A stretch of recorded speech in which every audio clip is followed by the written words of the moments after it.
Thank you, Mr. Chairman. I want to thank you, Senator Archambault, for putting this bill in. I think you had put it in previous years, but I'm glad to see that it's made it in a sub-A form before us now.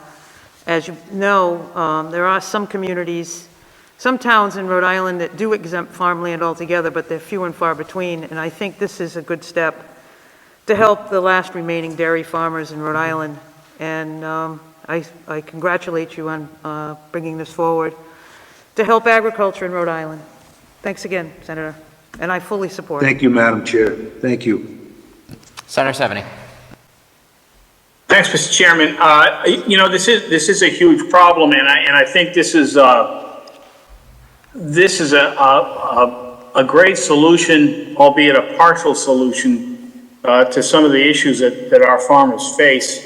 Not the least of which is inheritance tax. When the farmer dies and his kids take over, all that land transfers to them, and there's estate taxes, federal taxes, as well as state transfer taxes that can be huge. And one of the things that certainly Portsmouth and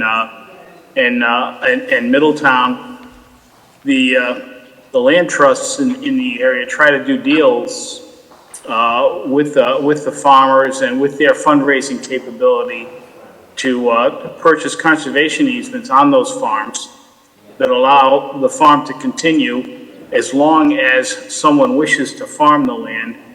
And in the meantime, the farmer gets to pay off their estate conveyance taxes, keep the land, farm it, and the land trust comes away with a conservation easement, so that whether it's farmed or not, the land remains open space of one sort or another. And certainly the farmer can continue to do what he or she wishes to do in perpetuity.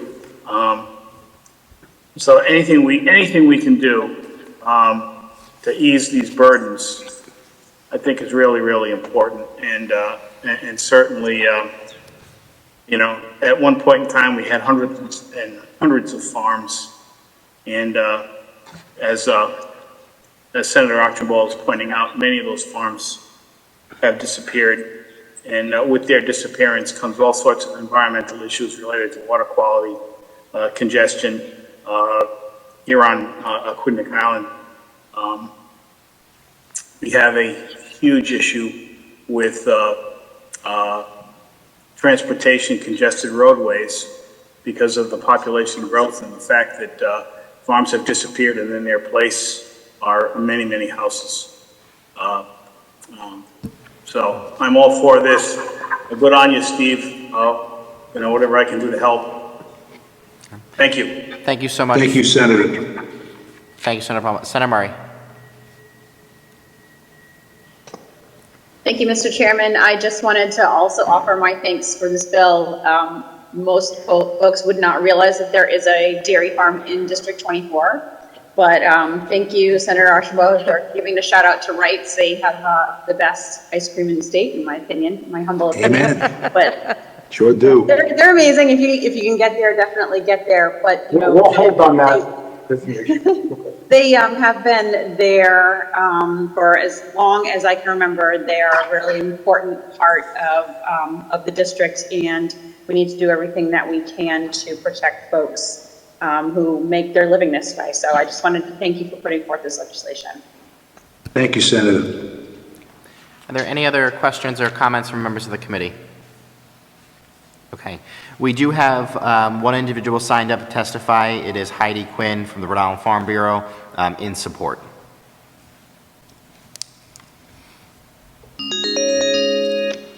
Heidi, welcome to Senate Finance. Hi, thank you, Chairman Pearson. Good evening. I'd like to thank you and the committee members for the opportunity to speak this evening. My name is Heidi Quinn, and I am the Executive Director of the Rhode Island Farm Bureau. We'd like to thank Senator Archambault for the opportunity to work with him on Senate Bill 364, the dairy farmland tax exemption. While the 11 licensed dairy farms in Rhode Island do fall under the Farm, Forest, and Open Space Act provisions and receive a reduced tax rate, the reduction is not consistent from town to town, and there's no guarantee that those property taxes will be reduced, only that the assessment is based on its value as farm, forest, and open space land. Last year, I reached out to the tax assessors from each town where licensed dairy farms are located, and I asked them what the Lawson revenue to the town would be if the dairy farm's buildings and land, other than their homestead, were excluded. Of the 10 farms I received tax data back for, 7 of those fell under $5,500, and 4 of those were only in the $2,000 range.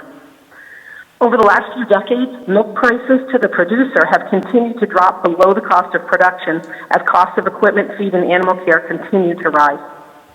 Farmers in April of 2021 are getting approximately $17.60 for a hundredweight of milk, which is approximately $1.50 a gallon, and the average retail price of a gallon of milk in 2020 was $3.54.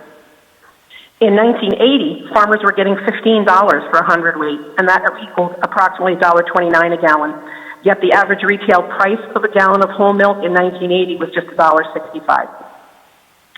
So the producers of the primary ingredient, in fact the sole ingredient in milk, are trying to pay 2021 bills with what closely resembles a 1980 dairy income.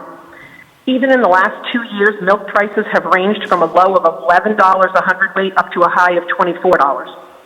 With only 11 licensed dairy farms remaining in Rhode Island, we support 364A and the sponsor in the effort to reduce costs for our local dairy farms so that next generation can continue to be proud producers of local food. Thank you so much. Thank you so much, Heidi, for your testimony. Are there any questions or comments for Heidi? Yes, Mr. Chairman. Senator Felag? Can you answer the question, why wasn't this included as part of farmland? Why did it have to be exclusive of dairy farmers, and you have to put in a separate word that indicates dairy farmers? So I apologize, there's quite an echo for me. Yeah, let me try to relay the question. I believe the question from Senator Felag was, do we know why there's a specific need to have a dairy farm statute, and why this farmland wasn't covered more broadly in the farm statute, if I captured Senator Felag's question correctly? Yes. So we did not put in the legislation, so I'm not certain of that. I will say that at this time, we've gone from having 177 dairy farms in 69 down to 104 and 78, and we're now looking at 11, and they are licensed. I think that might be part of the sponsor's reason for wording it this way. We're at risk of losing all of what we have left. So that's all I can say. Again, it not being our legislation, I can't really speak to that. Senator Archambault, you want to weigh in? Yeah, thank you, Mr. Chairman. Senator Felag, if I may just give you a little of the history of it. When I had first started with the idea of exempting dairy farms, remaining dairy farms, I knew the number was 11. I had no idea of what the prior years had been in terms of the number. But as you can see, the loss was substantial in a short period of time, short amount of decades. And so under farm, forest, and open space, there certainly is a tax exemption, but it gives a general carve out, and it varies by municipality. Some of the municipalities, as Heidi just explained, don't even have to give the tax exemption. They just have to acknowledge that you have that status. So there's an inconsistency in the municipalities, and I learned that from working on this with Lisa Cloutier. And so we made it specific to dairy farmers because there are only 11 left, and those dairy farms, I think there are 9 or 10 of them are cattle dairy farms. And I think one is a goat dairy, actually working full-time goat dairy. I wasn't aware of that before the bill went in. So it's designed to target that number of remaining dairy farms. Thank you. I know at least one of them is in my district. Thank you so much, Senator. Are there any other questions or comments from members of the committee for Heidi or for Senator Archambault? Okay. Hearing none. Thank you, Mr. Chairman. Thank you, everyone. Have a nice night. Thank you, Senator. That does conclude our testimony on Senate Bill 364. Senator Palma makes a motion to hold, second by Senator Sosnowski. Would the clerk please call the roll? Chairman Pearson. Yes. Senator dePalma. Yes. Senator Felag. Yes. Senator Paolino. Senator Paolino. Senator Acosta. Yes. Senator Cano. Yes. Senator Murray. Yes. Senator Seveny. Yes. Senator Sosnowski. Yes, 8 in favor, 0 opposed. And Senator Paolino, also a yes. Thank you. Thank you, Senator. 9 in favor, 0 opposed. Thank you, Mr. Clerk. Next, we are going to take up Senate Bill 760 by Senator dePalma, an act relating to Public Property and Works Green Buildings Act. Senator dePalma. Mr. Chairman, members of the committee, thank you very much. In fact, this bill brings back memories because it was one of the first bills I introduced back in 2009. I think we can all get excited that Rhode Island was the first, or one of the first, I think it was the first to establish a Green Buildings Act bill back then. It's morphed a little bit over time. And what we're seeking to do here is pretty straightforward, is to basically memorialize the language about being LEED, being green, using sites appropriate standards, and eliminate where it said by December 31st, 2020, or up to 4 projects, whatever comes first, or expanded by the General Assembly.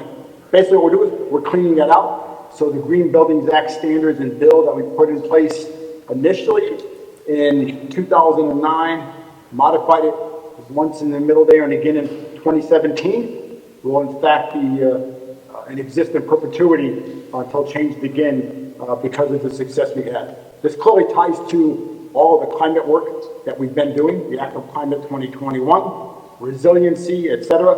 And I'm excited to bring this forward. I know we have a couple folks that will be talking about this here shortly. So, thank you, Mr. Chairman. Thank you so much, Senator dePalma. Are there any questions or comments for Senator dePalma? Okay. Hearing none, we do have one witness signed up to testify, Ken Polosky, representing the U.S. Green Building Council, in support of Senate Bill 760. And Mr. Chairman, while he's coming on the line, Ken should be congratulated and thanked for the work that he's done on this back to 2009 and everything up to today. And Mr. Chairman, I think we are working on some updates to this language as well. Great. Thank you so much, Senator. Thank you. Ken, welcome to Senate Finance. Thank you, Chairman Pearson. I appreciate you and the committee hearing me. My name is Kenneth Polosky. I'm speaking on behalf of my firm, Polosky Architecture Planning and Research, U.S. Green Building Council, Rhode Island, and the National U.S. Green Building Council. This is, as Senator dePalma stated, this is basically a cleaning up. The bill is rather simple and straightforward. In 2009, with the advent of the Green Buildings Act, which Senator dePalma sponsored, Rhode Island made history becoming the first state in the nation to adopt LEED as a high-performance green building standard. In 2017, again with the authorship of Senator dePalma, Rhode Island again made history by adopting LEED for neighborhood development and sites, both high-performance green building standards into the Green Buildings Act. Again, Rhode Island is the first state to do so in the entire country. What the Green Buildings Act does is it addresses public buildings, public structures, and public real property. And, at the time of prior to the 2017 amendments, which incorporated LEED for neighborhood development and sites, there were no high-performance green building standards for public structures and real public property. That was solved in 2017. Along the way, and Chairwoman Sosnowski is familiar with this, the Department of Administration requested that that the Green Buildings Act be adopted with a sub-A, including 4 pilot projects, which expired December 31st, 2020. And as Senator dePalma says, this is essentially to clean it up and to fully incorporate LEED for neighborhood development and sites into the Act. They both save money. LEED for neighborhood development saves 30% on infrastructure costs. Sites, by an exhaustive study with the Environmental Protection Agency, saves between 15 and 80% of initial capital cost. The General Services Administration has made sites mandatory on all of its projects, and the GSA is the largest property owner, landowner in the country. I should add this, and this makes the proposed amendment even more significant. With the passage of the Act on Climate, there, as you well know, and thanks to the hard work of all the members of the Senate, there are certain greenhouse gas emission reductions that have to be made periodically, going to net zero by 2050. What is in place with the Green Buildings Act, with LEED, and then with LEED for Neighbor Development at Sites, is it's providing the state of Rhode Island with an effective, complementary, and highly viable tool and methodology to help the state achieve the objectives and standards and goals of Act on Climate. Again, the bill is historic. We've received the state of Rhode Island has received national and global recognition and publicity on it, and I think it would behoove the state of Rhode Island to fully adopt LEED for Neighborhood Development and sites into the Green Buildings Act. Thank you very much. I'm open for any questions, and hopefully I can answer them. Thank you so much, Ken, for your testimony. Are there any questions or comments from members of the committee? All right, hearing none, thank you so much, Ken. And that does conclude our testimony on Senate Bill 760. Senator Palma makes a motion to hold. Second by Senator Sosnowski. Would the clerk please call the roll? Chairman Pearson. Yes. Senator dePalma. Yes. Senator Felag. Yes. Senator Paolino.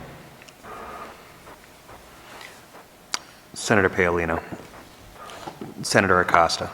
Yes. Yes. Senator Paolino, yes. Senator Acosta, yes. Senator Cano. Yes. Senator Murray. Yes. Senator Seveny. Yes. Senator Sosnowski. Yes. 9 in favor, 0 opposed. Thank you very much, Mr. Clerk.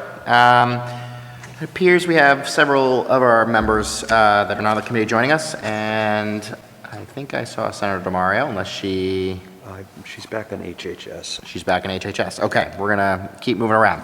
I see Senator Anderson is with us as well. Senator Anderson has Senate Bill 479, which we'll take up next. An act relating to health and safety. Rhode Island Resource Recovery Corporation requires resource recovery to waive tipping fees for solid waste collected by local watershed councils established and recognized by the Rhode Island Rivers Council. Senator Anderson. Yes, thank you, Pearson. This bill was inspired actually by Senator Culkin's husband, Dan Culkin, who is a litter warrior. He is pretty amazing, out there all the time cleaning up. And he knows that I, too, spend a lot of my free time doing that as well. He introduced me to members of the River Council, and they requested this bill.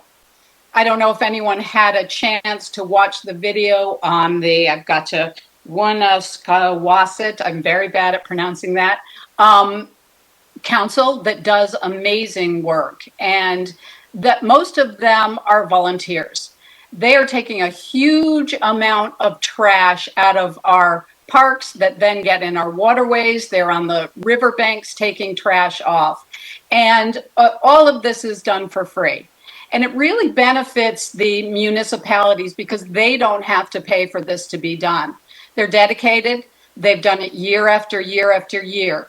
As we heard, and I felt very privileged to be able to watch the presentation by Director Coy for the DEM. But she did mention something that was important, the trash that tends to be a problem in the summer, mostly in the summer months.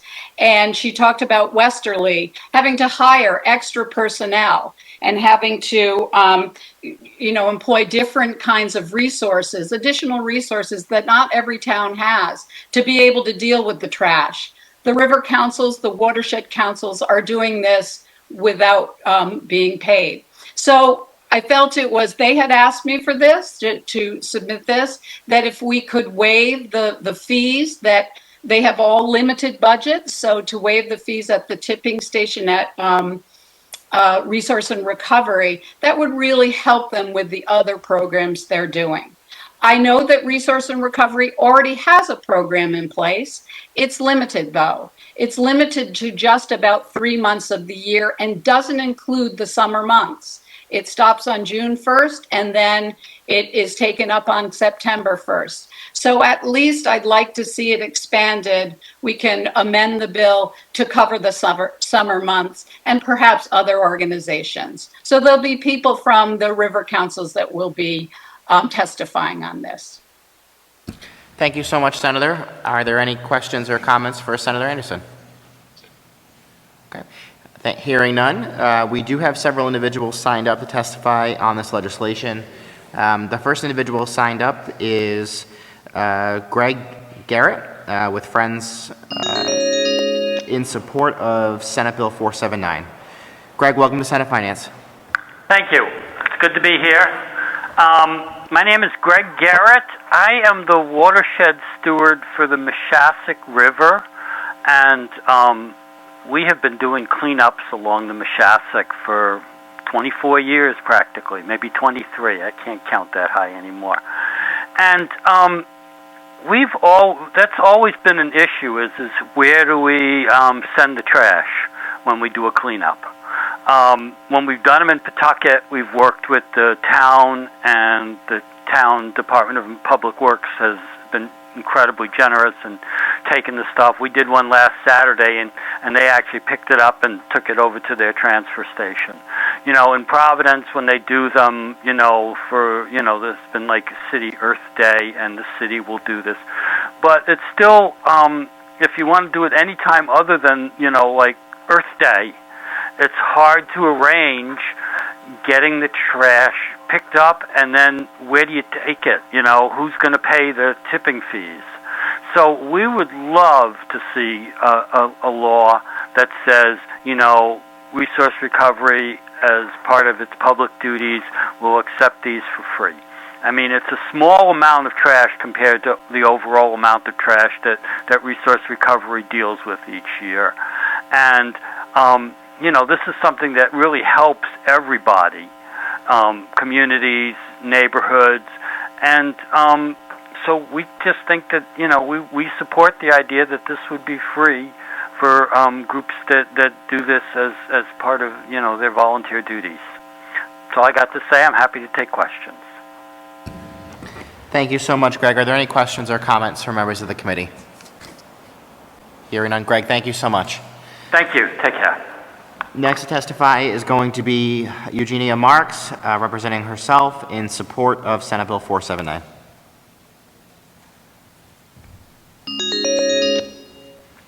Eugenia, welcome to Senate Finance.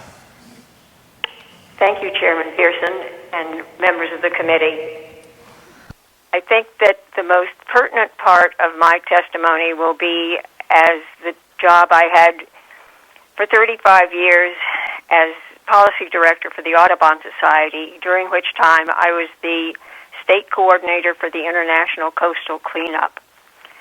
And for the coastal cleanup, the Resource Recovery Corporation allowed us to petition each year to have bags that were identified as coastal cleanup trash brought to the landfill for tipping without a fee. And so I think there's a precedent here that we can follow. And I can also testify that in retirement I work for the Winasquawtucket River Watershed. I do both water quality testing and herring counts at the Rising Sun Dam.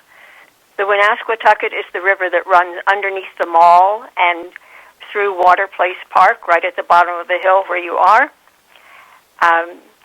And I see much plastic coming down the river and catching in the trees and the branches.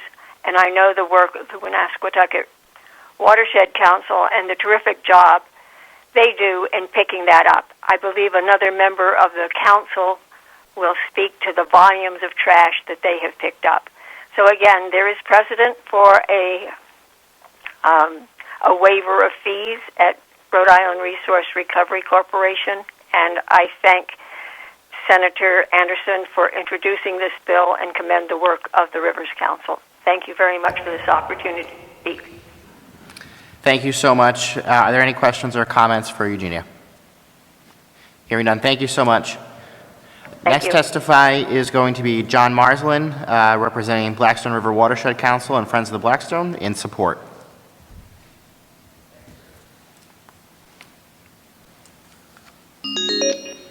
John, welcome to Senate Finance. It is always good to have a Cumberland resident. Oh, thank you for having me. Good evening, Honorable Senate Committee on Finance members.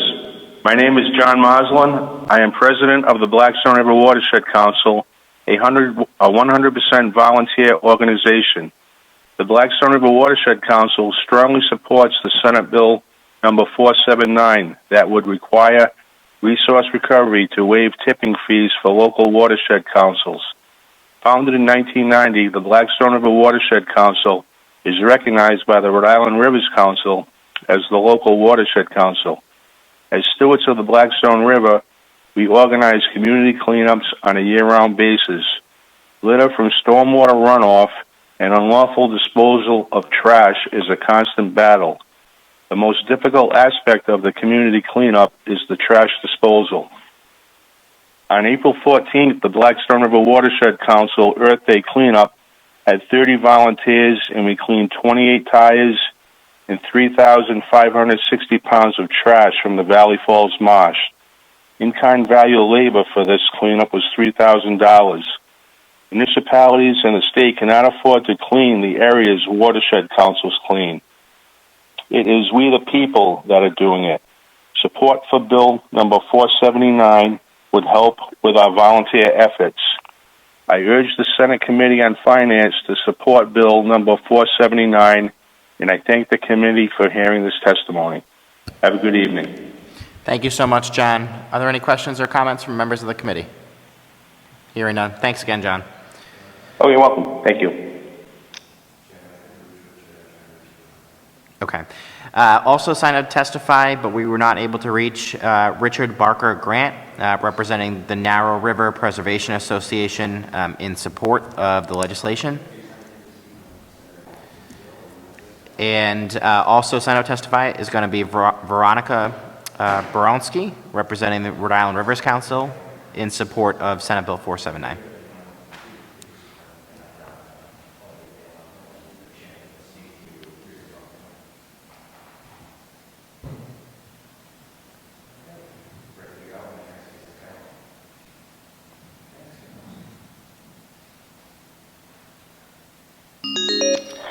Verona, welcome to Senate Finance. Oh, hi. Thank you. Hello. Thank you for the opportunity to speak at the Senate Finance Committee hearing on Senate Bill 479 concerning a waiver for tipping fees for the Rhode Island Rivers Council Watershed Council at the Rhode Island Resource Recovery Corporation throughout the whole year. I'm Dr. Veronica Boronsky. I live at 12 Lakeside Drive in Narragansett, but I'm speaking to you today as the chair of the Rhode Island Rivers Council, which is based at 235 Promenade Street, Suite 230 in Providence, and has a web page presence at www.ririvers.org. This is a proposed bill that would be very helpful to our 10 watershed councils, and I'm speaking in strong support of it. 30 years ago, in 1991, the Rhode Island General Assembly passed Rhode Island General Law, Chapter 46-28, establishing the Rhode Island Rivers Council. And I quote from the legislation, "This is for the purposes of coordinating, overseeing, and reviewing efforts to improve and preserve the quality of rivers and to develop plans to increase the utilization of river areas throughout the state and to support and strengthen grassroots watershed organizations as local implementers of the plans. We carry out this mission through our watershed councils, educational activities for students, families, and the general public, research projects that monitor water quality and other aspects of the rivers, and through many other activities. And one of the most important activities we do with our watershed councils, and something that almost anybody can take part in, is a year-round cleanup in the rivers and the adjacent land. Cleanups are crucial because waste materials, particularly plastic, are harmful to wildlife, of our rivers and adjacent lands, both in terms of entanglement, restricting animal movement and breathing, and ingestion, since many trash materials are toxic to wildlife. Also, trash and waste materials that litter our areas, mat down the grasses, clog pipes, and make areas look unwelcoming and unpleasant. But one of the problems with cleanups is disposing of the collected trash that has been picked up by volunteers. This costs money that nonprofit watershed councils raise through membership grants and or donations. A tipping fee waiver would help our watershed councils use our hard-earned funds to do more for the communities that we're located in. And we serve many communities. Our 10 watershed councils encompass 71% of the state of Rhode Island. The respective watershed councils that have gone through the process to become a state-designated watershed council for the Rhode Island Rivers Council have standing before local and state agencies and courts. Those 10 are the Blackstone River Watershed Council, Friends of the Blackstone, Bucky Brook Coalition, Kickamuit River Council, Friends of the Mashastic, Narrow River Preservation Association, Patuxent River Authority and Watershed Council, Salt Ponds Coalition, 10 Mile River Watershed Council, Wood-Pawcatuck Watershed Association, and the Winasquawtucket River Watershed Council. And you've already heard from some representatives of those particular watershed councils. So thank you for listening. Please support this bill, and I'm willing to answer any questions you have. Thank you. Thank you so much. Are there any questions or comments for our witness? Okay. Hearing none, thank you so much. We appreciate it. Thank you. Next testify is going to be Claire Brown, also in support of Senate Bill 479. Claire, welcome to Senate Finance. Thank you. Good evening, Mr. Chairman and members of this committee. My name is Claire Brown. I'm the Land Stewardship Coordinator for the Winasquawtucket River Watershed Council. I appreciate the opportunity to give testimony in support of Senate Bill 479, and we thank its sponsors. In our efforts as a local watershed council to protect and improve the Winasquawtucket River's natural resources, we engage thousands of Rhode Island residents every year in cleanup and restoration. Just this past week, as part of our Earth Week initiative, we held several cleanup events at various sites in our watershed with over 200 volunteers. Because of the pandemic, our numbers have been smaller, but in just those efforts, we collected about 50 giant bags of trash and pulled 10 tires out of the river.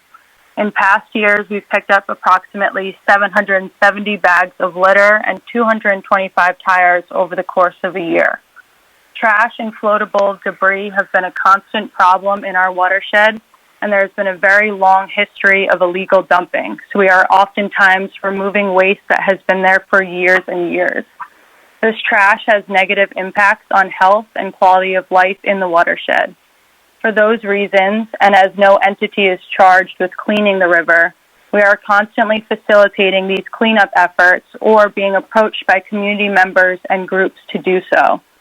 For many of these events, we have had partners to help us dispose of the waste we collect, like the City of Providence Department of Public Works. But that does not cover our whole watershed, and we cannot rely on our municipal partners since they are short on staff and resources. This trash must be removed on a regular basis, and therefore watershed councils like ours have needed to step in. For these councils to make the best and most impactful use of limited funding, it would make a huge difference to be exempt from tipping fees to dispose of this trash that is not generated by the council. Through our experiences, we know that this waiver could save our council and others tens of thousands of dollars a year.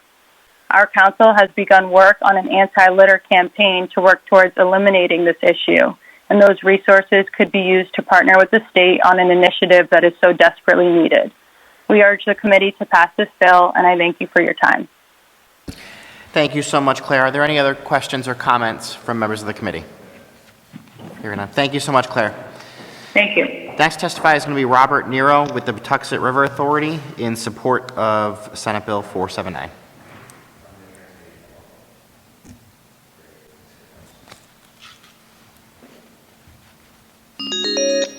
Robert, welcome to Senate Finance. Thank you. Please proceed. Okay, so I'm Robert Nero. I'm the chairman of the Patuxent River Authority, and we've been in business since 1972. So to date, we've removed hundreds of tons of dumped and discarded waste material from the Patuxent River, and we've delivered it to the central landfill at our own expense. So we steward the Patuxent River, and we don't know of any state agency or municipality who takes responsibility for cleaning the Patuxent River or keeping the Patuxent River corridor free of debris. Our organization are all volunteers, and all the people collecting this trash are volunteers. We really need some relief because we pay for all the dumping ourselves out of our funds.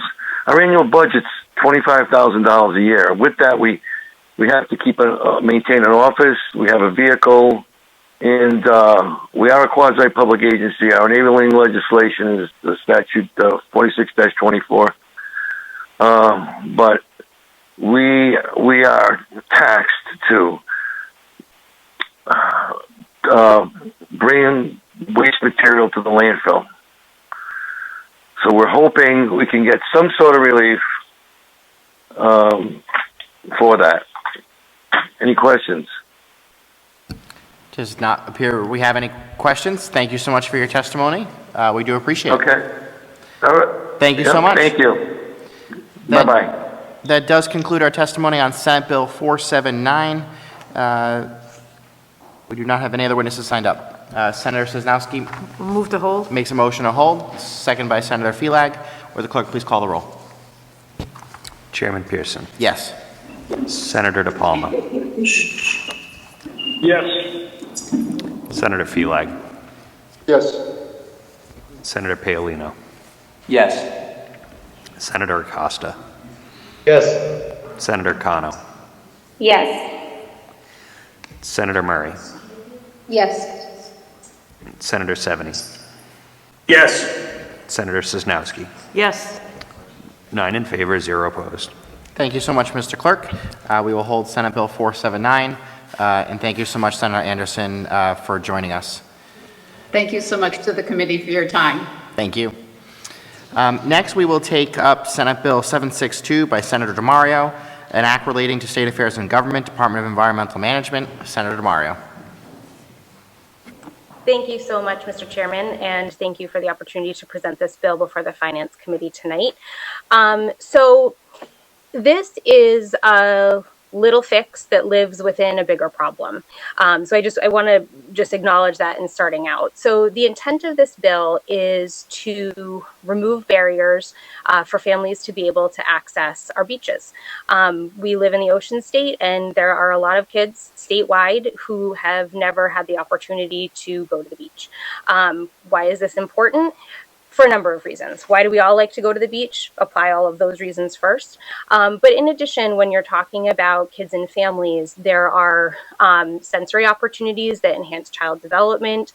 There are water safety opportunities in terms of being able to learn how to swim. And also, quite honestly, it's just about the idea that kids and families need places to exist together in public without a lot of cost barriers. And so in looking at, that bigger issue, one of the things that that I realized was that, the idea of a season beach parking pass, which costs $30, is actually a pretty big cost barrier for a lot of our families. And, so by using the standard of, families who have children who are eligible for free or reduced lunch, who are part of the RI Works program, who are SNAP benefits eligible, we're talking about our community members who are living pretty close to the poverty line. And when you're talking about, maybe having $30 to put toward recreation or put towards something else, a lot of times that money might need to go somewhere else. And so again, this is an attempt at kind of a small little tweak that we could make to remove a cost barrier for families to be able to access the beach. This, of course, exists within a bigger problem. And one of those bigger problems is that our beaches are hard to access because we can mostly only get there by car. And so I do want to acknowledge that in talking to a number of our colleagues about this issue, in addition to reading some feedback from the Department of Environmental Management, which I want to get back to in a second, one of the issues that was raised is that it would be possible, or maybe preferable to be able to have, instead of using a parking pass system or a waived fee for a parking pass system, that it would be preferable to have people access the beach using public transit. And while I completely and wholeheartedly agree with this in theory, the reality is that most Rhode Islanders do not have easy access to a bus that would take them to the beach. And so, while we are working to address that problem, this is kind of more of a right now fix. And I also just want to take this opportunity to thank our colleagues, Senator Coleman and Senator Oyer, for introducing legislation that would make RIPTA fees free. So for the people who could access the beach, using that would also present another option for them there. So the other thing that I do just want to acknowledge is that in terms of the way that this bill was drafted, I did realize after reading the feedback from DEM that I read this and saw that, kind of read my intent in it and realized that it was not particularly clear. So I want to just take a second to talk a little bit specifically about a procedural issue here. So the DEM gave the feedback that it would really not be feasible for parking lot attendants to do this type of eligibility checking for daily parking pass rates. And I completely agree, and it was not my intention with this bill to have that be the mechanism. There already exists in statute a opportunity for Rhode Islanders with disabilities to receive free beach parking passes by going to the DEM headquarters, showing proof of eligibility for that, and then receiving their season parking pass, so that it would be a one-time check for eligibility at that point at the DEM headquarters, and not a daily fee check. And so my intention, and obviously this would need to be addressed via an amendment, would be to have that same mechanism be applied here. So again, DEM would not be responsible for needing to check any type of eligibility. They wouldn't have that administrative burden, and certainly there would not be that type of in the moment need to check when people would be trying to access the parking lots at one of our beaches. I did communicate back with DEM on that, and it was, I think that the idea of what that administrative burden might look like, and also what the cost burden might be, is going to change based on the information. So just as you're considering this bill, or as you're asking questions as well, I just wanted you to be aware that that communication has already happened. So again, this is a little fix. I think that kids who live in the Ocean State should be able to go to the beach. I'd like to remove as many barriers to that as possible. And while we are working to fix our transportation infrastructure and make it easier to walk and bike and take a bus to the beach, I think that this is something that could open the doors for some of our community members. And with that, I'd be happy to take any questions. Thank you so much, Senator DeMario. Are there any questions or comments from members of the committee for Senator DeMario? I think Senator Acosta did your prep work for you earlier on this topic. All right. With that, we do not have any witnesses signed up to testify on this piece of legislation. Senator Sosnowski makes a motion to hold, second by Senator Murray. Would the clerk please call the roll? Chairman Pearson. Yes. Senator dePalma. Yes. Senator Felag. Yes. Senator Paolino. Yes. Senator Acosta. Yes. Senator Cano. Yes. Senator Murray. Yes.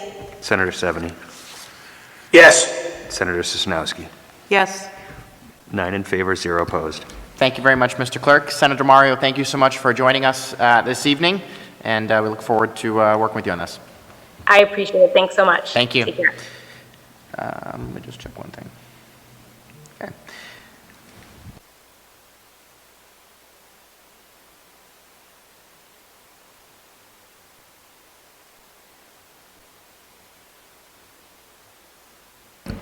All right, next bill we will take up this evening is going to be Senate Bill 584 by Senator Sosnowski, an act relating to state affairs and government, the Percentage of Income Home Energy Affordability Act. Senator Sosnowski. Thank you, Mr. Chairman. I had introduced this bill, and you started off with the explanation very well.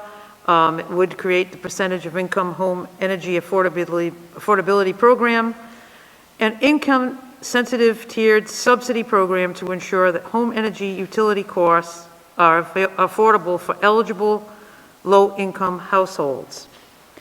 The bill does, it talks about who would be eligible, who the participants could be. It describes the program of the subsidy credits. Department of Human Services would be administering the program, working with the CAP agencies in Rhode Island. And there's also obligations of the participants in the bill as well. There's talking, it speaks to usage limits and conservation incentives for the participants. There's also details of the system benefit charges and how the utility companies will collect from residential, commercial, and industrial service customers, and how the utility shall use the funds, including the administrative costs and reporting. The legislation speaks that the program would be created by December 31st of 2022, keeping in mind also that there is a proposed sale of National Grid to PPL. Throughout the time working on this legislation, I've been taking a comprehensive look at energy subsidy programs that are currently in Rhode Island and in other states. We have received quite a bit of information from the George Wiley Center, and I've also have been doing the research on what different states, New Hampshire, Pennsylvania, Ohio. I do look forward to hearing the testimony this evening, working with all the stakeholders. I do think it's an appropriate time to pass legislation of this type. I do realize, and I have received information from PUC. So it's a work in progress, and I'm willing to work as hard as I can so we can get this passed this year.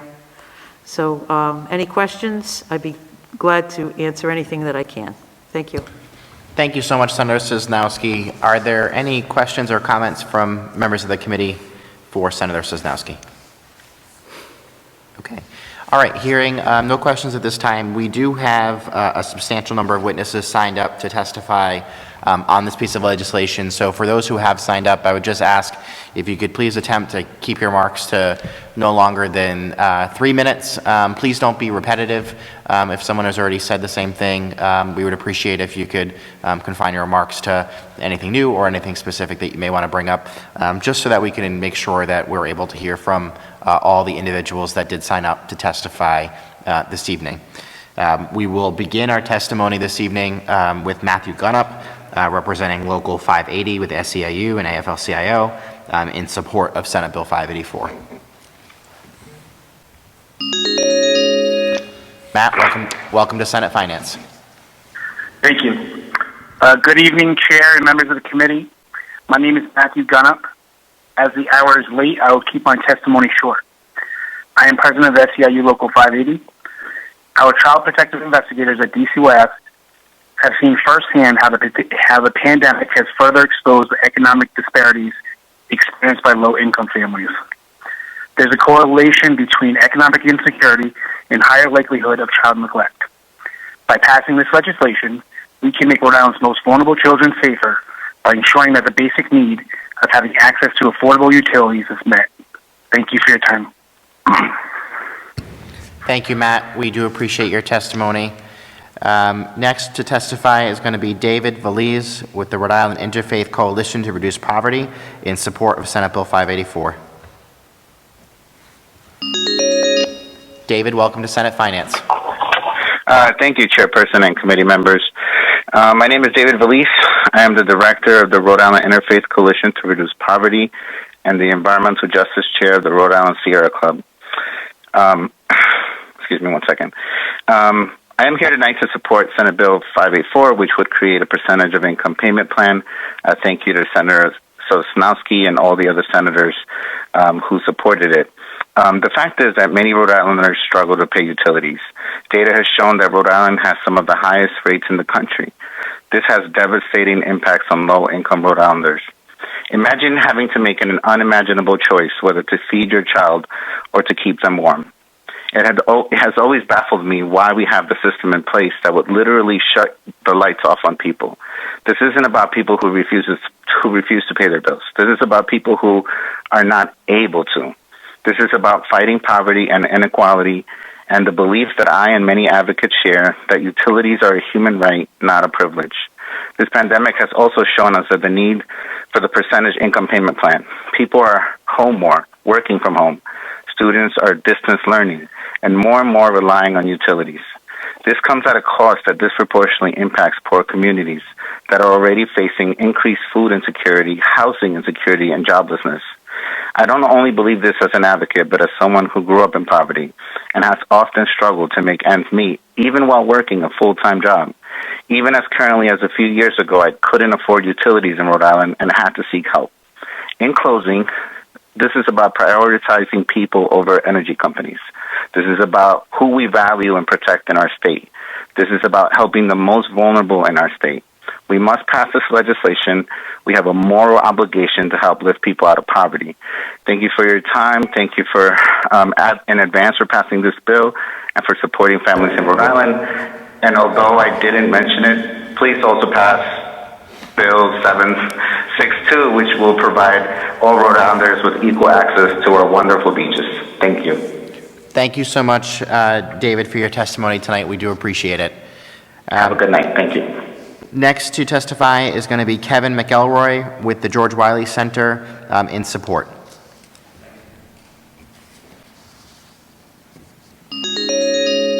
Kevin, welcome to Senate Finance. Hi, yes, thank you so much for having me. I want to read several testimonies that I received from members of the George Wiley Center. The first one's anonymous. My mother-in-law was very ill for many years. She had diabetes and was in dialysis treatment. Bills piled up after she passed. We were left in debt, and it has been hard to catch up. The next one's from Maya Gutman McKenzie of Providence. As someone who, even when working full-time, worries about the monthly bills, especially in the winter, having this system, a PIP, would take so much stress off myself and my family members. There is no need for such high bills, and it's only getting worse. The next one's from another anonymous member. Had large medical bills with chronically ill child and only one income. Medical insurance had a huge deductible, so funds were eaten up. Struggled to pay bills and experienced several shutoffs during this time.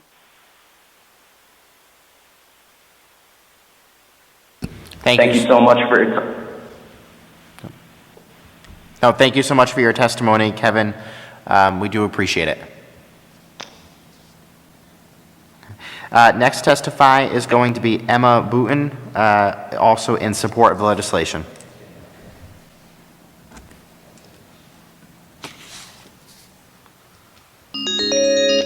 Emma, welcome to Senate Finance.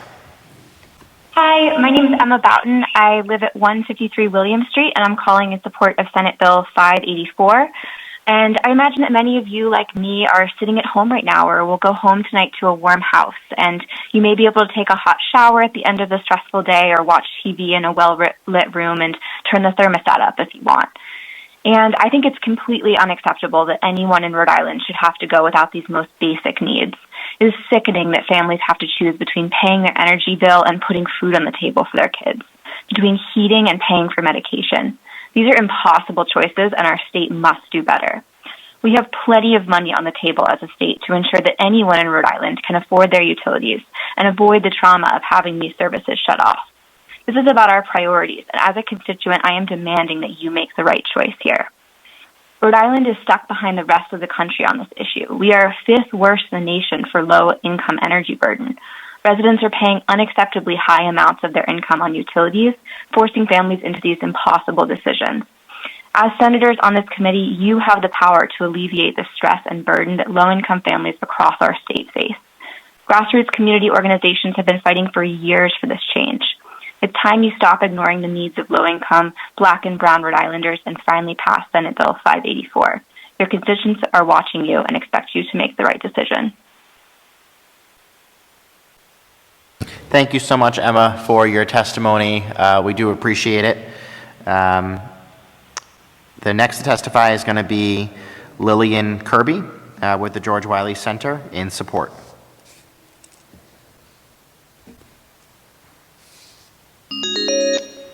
Lillian, welcome to Senate Finance. Thank you so much. Please proceed. Hi, my name is Lillian Kirby, and I'm an organizer at the George Wiley Center. Thank you, Chairperson and committee members. For my testimony tonight, I'll be reading just a few of the many testimonies from our members who could not be on the call tonight. From Don Souza, North Kingston. I went through a divorce, and due to the unfair court system in Rhode Island, I was forced into poverty. I have 2 special needs kids, and I have serious medical problems. We go without food to cover our utilities. From Anonymous from Woonsocket. Throughout my entire life, we went without electricity at least 3 to 4 times per year. They shut it off, even with medically necessary equipment. There were times we had to go without eating as well because we had no way to store food or cook it. We were shut off for 6 months, and it was difficult because my mother was on oxygen and they did not care. From Erica Nason of Providence. I'm a single mom of 4 young children. I work full-time, but money is extremely tight and stretched very thin. Utilities are usually the last bill to get paid because rent has to come first, because I won't need electricity if I don't have an apartment. Also, food has to come first. No mother should have to choose between dinner or saving towards a utility bill because they're scared of being turned off. There's been nights I've fallen asleep and prayed first that I hope the gas or electric doesn't get turned off the next day. We went 7 days with no electricity. It was one of the most stressful times in my life as a mother. From Julie Lamoth from Woonsocket, my bills are up there in money that I can't pay my bills because of my husband's illness from last year. And just one medication that he takes on a day-by-day basis costs $300 a month. I have to pick the lights and gas or my husband's health. From Susan Baker from Pawtucket. My husband is a diabetic on disability, and my daughter is a student, and our electric was shut off and could not keep his insulin cold. My daughter could not study or have clean clothes for school. It was horrifying and embarrassing. I had to borrow money to get it turned back on. Then I was on the AMP program and was doing well, paying over 12 months. When I was 8 days late, they took me off the program, and now I'm back in the same situation. From Mary Booley from Pawtucket, my husband was ill for several years before his death. Our income was of course affected, and the medical bills were a tremendous burden. During these years, we had our electricity and gas shut off because we couldn't work out a reasonable payment plan. It compounded our already challenging situation. Now I am widowed and on a fixed income. I have health challenges and medical expenses. I managed to pay, but I'm behind on the gas bill in spite of receiving LIHEAP. People cannot live without the basic need of heat and light. And finally, from Amy Peritas from Riverside, National Grid refuses to take a down payment of a huge bill to restore service. My boys have started colds due to no heat or hot water to fight the germs. Thank you so much for hearing these testimonies. I strongly urge you to pass this bill. Thank you. Thank you so much, Lillian, for your testimony. We do appreciate it. Next testify is going to be Gregory, I'm probably going to butcher this name, Wakmolsky with the Tenant Network of Rhode Island in support. Gregory, welcome to Senate Finance. Thank you so much for having me tonight. It's really an honor to be here with everybody. I understand that you all are hearing testimony from witnesses on Bill 584. I'm sure this has been explained to you how vitally important this is moving forward as a state with a little bit more care, fairness, and justice for absolutely everybody in the state. The long and the short of it is that the senators who have signed on to this bill really strongly believe in the power of our utility companies to work hand in hand with federal agencies to protect everyone, to make sure that no matter how poor or vulnerable or how difficult the cards have been dealt against you in this life, that you can participate fully and achieve that sense of humanity and human rights that everybody is afforded. And I'm sure that you're hearing from plenty of people tonight I work with agencies, I work with groups that go out and we talk to people who are deadly afraid of the lights being shut off, of the heat being turned off, losing their water. These things aren't helpful for anybody to achieve a sense of humanity and dignity. This bill is going to, when it is passed into law, amend Chapter 141(1) to make it so that nobody has to worry about the cost of their electricity or their gas or any kind of crisis that they're in. Now, this is one of those means-tested things. 150% of the federal poverty level is not a small portion of the people in this state.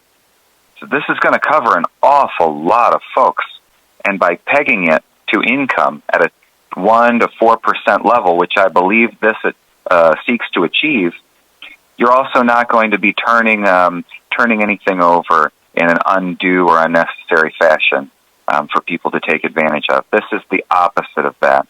This makes sure that utilities aren't taking advantage of those who are already behind. We know that everybody on the Senate Finance Committee is really going to think hard about whether or not this is ready to be considered. But we know that you're going to consider this bill and put it out to the floor, and this is going to be great law. We're going to join the other states in this nation that achieve fairness for everybody. Thank you so much for all of your service to everyone in the state of Rhode Island. Thank you so much, Gregory. We appreciate your testimony. Have a great night. Thank you, too. Next to testify is going to be Melissa Bettencourt, also in support.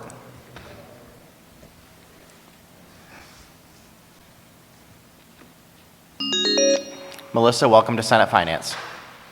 Hi, thank you very much. Please proceed. Okay, I am speaking on behalf of everybody who makes less than 6 figures a year. National Grid needs to understand that we're in the middle of a pandemic, and we need to do what's best for this American people at this time, and people who have National Grid, that they need to understand that people have lost their jobs, people have lost their source of income. People are struggling right now at this time. This is why the stimulus checks had gone out, because everybody's struggling right now. People have lost businesses, jobs, homes, and they struggle just to buy groceries for their family. And I think that National Grid needs to be a lot understanding that at this time, we're in the middle of a pandemic, and I don't believe that anybody's utilities should be shut off at this time until further notice. People who make less than 6 figures a year and who are not able to pay their utilities, they are stressed out, walking on eggshells, especially when they see the little National Grid Jeep driving around shutting people's utilities off. I've had my utilities shut off at one point, and I have an insulin-dependent diabetic whose insulin had to be refrigerated. And I called, and they didn't understand that because they didn't get a form, which I had called several times and never received, for the medical protection form. And I believe that we need to be a little lenient at this time and be considerate of people who are on limited income. And that's what I have to say at this time. Thank you so much, Melissa, for your testimony. We do appreciate it. Next to testify is going to be Alicia Ross from the George Wiley Center in support.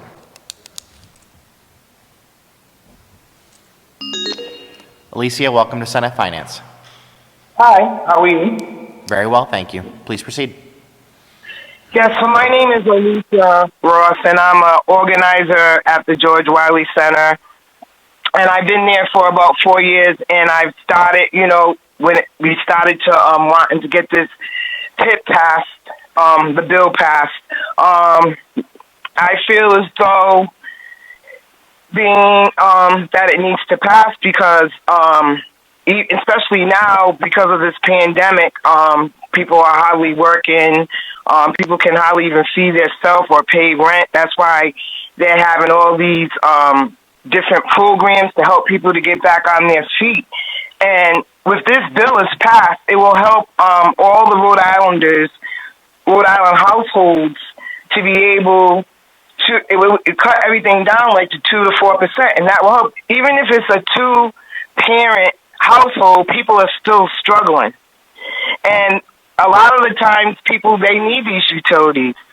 We need these utilities, especially with people that have medical conditions and disabilities.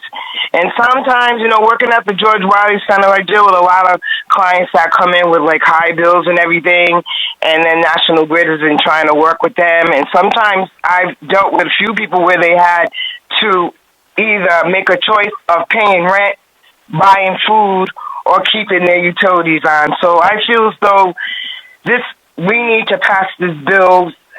It'll help a lot of people here in Rhode Island. That's all I have to say. Thank you so much, Alicia. We appreciate your testimony. You're welcome. Have a nice evening. Thank you. Next to testify. Okay. The next person that was signed up to testify was Christian Ross in support, but unfortunately we were not able to reach that individual. And if the committee would just stand at ease for a minute, we're working to contact another witness.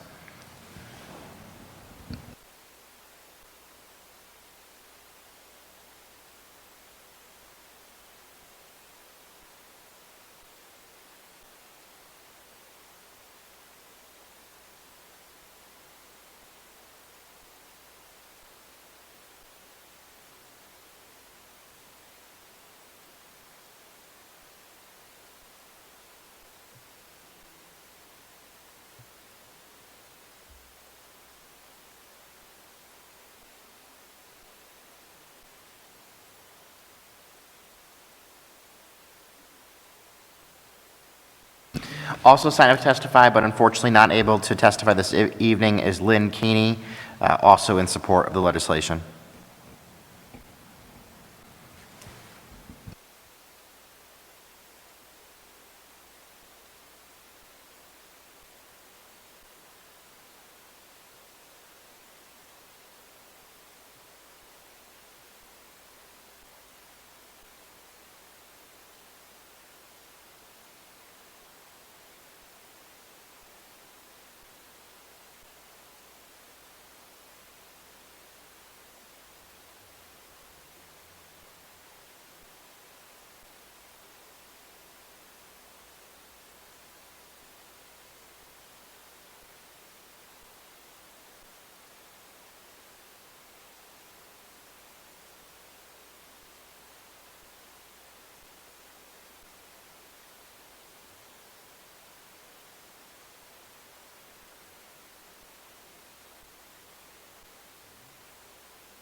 We also tried to reach out to Georgia Stanford, who signed up in support but was not available, and Maria Gold, who also signed up in support but was not available.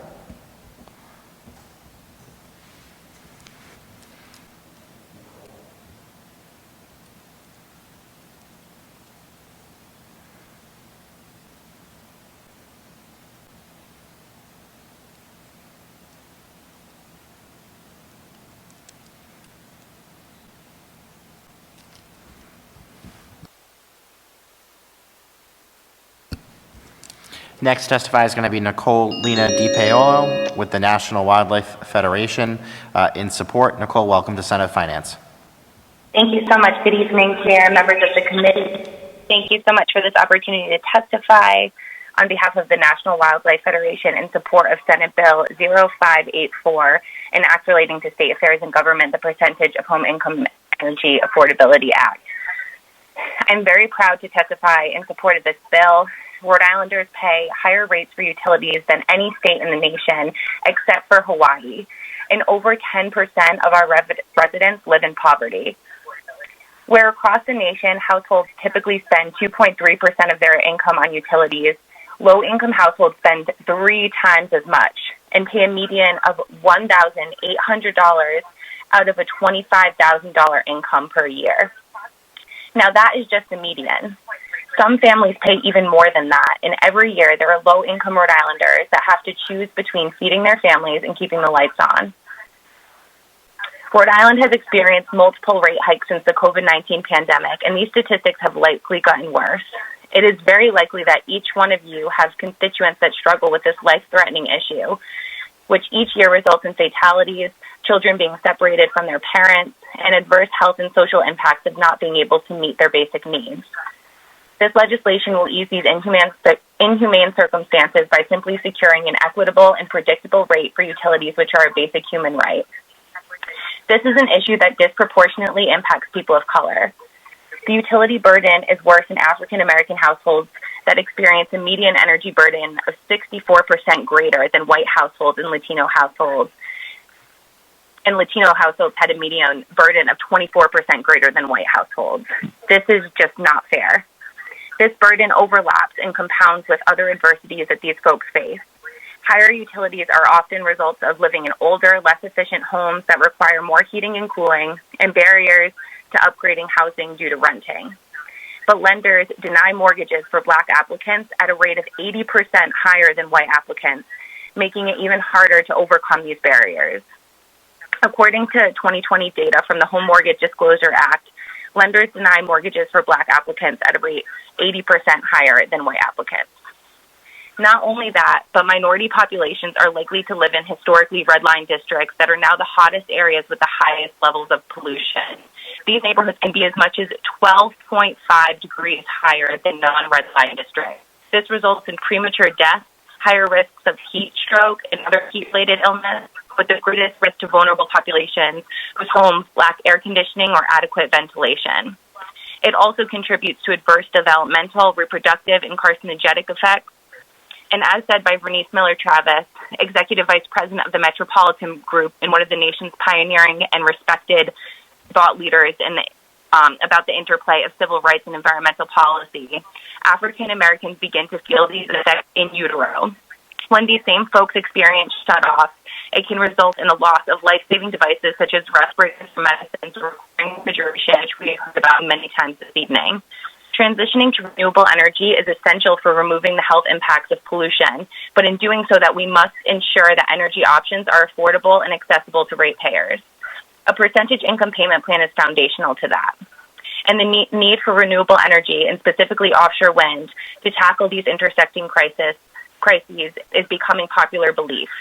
Earlier this month, over 100 corporate and nonprofit entities, including offshore wind developers and our very own national grid, signed onto a statement that reads, "We face unprecedented and intersecting environmental, public health, and economic crises that exacerbate racial and social injustices. Offshore wind is uniquely positioned to help address these challenges. We agree that offshore wind power can and must be developed in a manner that protects coastal and marine ecosystems and advances social and racial equity and environmental justice." This is a transformational statement that there is this broad agreement that we need energy systems to also address social and racial equity and environmental justice.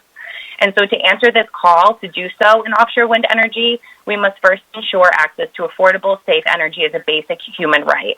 So for all of these reasons and more, we at the National Wildlife Federation urge you to pass Senate Bill 0584 as an essential step towards equity in our state. Thank you for this opportunity to provide written and verbal testimony. Thank you so much. And just so you know that the written testimony that I submitted has references to all the statistics that I mentioned here. Thank you so much, Nicole. We do appreciate both your verbal and written testimony this evening. Thank you. Next testify is going to be Timothy Fisher in support.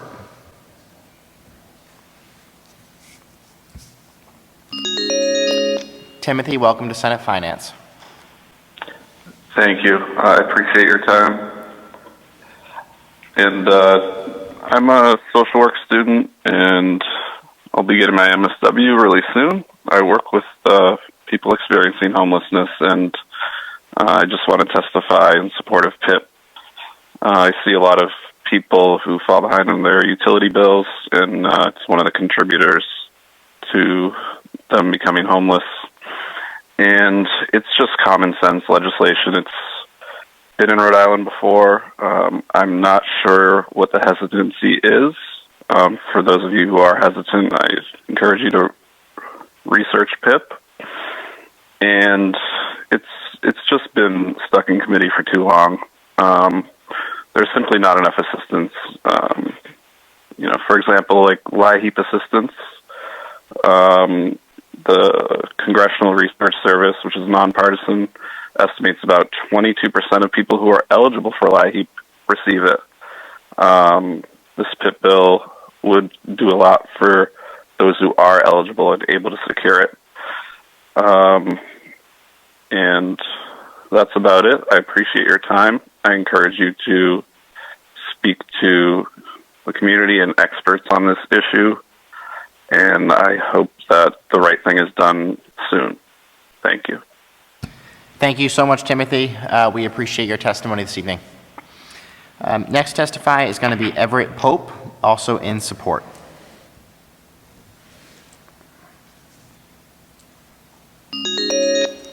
Everett, welcome to Senate Finance. Thank you guys for having me. I would like to thank the senator who introduced the bill on the floor. I'm just going to make my comments brief because I'm kind of tired. I just think it's like sensible, common sense legislation. 1, 2. Everybody who lives in a house should have affordable utilities because it makes sense, it's practical. And we just have to get to a place where we center humanity around our legislation. It doesn't make sense that for me at least on a personal level, that I get paid bi-weekly and literally I gave my mom my check and that my 2 weeks of work just went to my energy bills, which was the gas and the electric. So that's all I have to say. I appreciate you guys for introducing this legislation, and God's very ready. Thank you so much, Everett, for your testimony and for joining us this evening. No problem. Next to testify is going to be Isabella Vondell, also in support.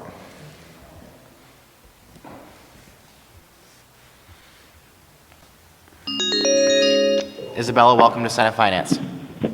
Hello, it's so good. I'm calling on Senate Bill 584, the Percentage of Income Home Energy Affordability Act, and I'm calling because it would allow low-income households to afford utility bills at 2 to 4% of our monthly income.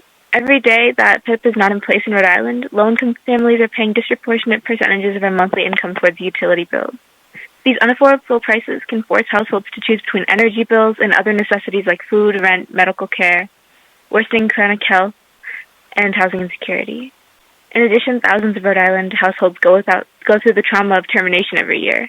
Utility service is a basic need, and we need your help to address the energy affordability crisis that has amplified over the last year through the swift passage of PIP.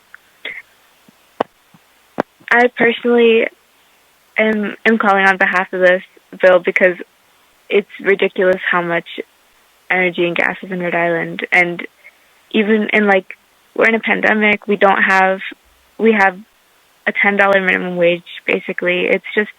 It's unconscionable that we don't have PIP in place, and I strongly recommend that you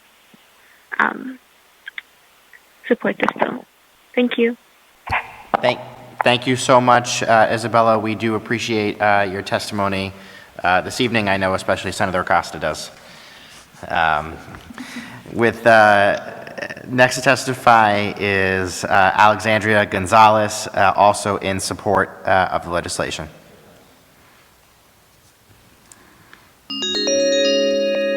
Alexandria, welcome to Senate Finance.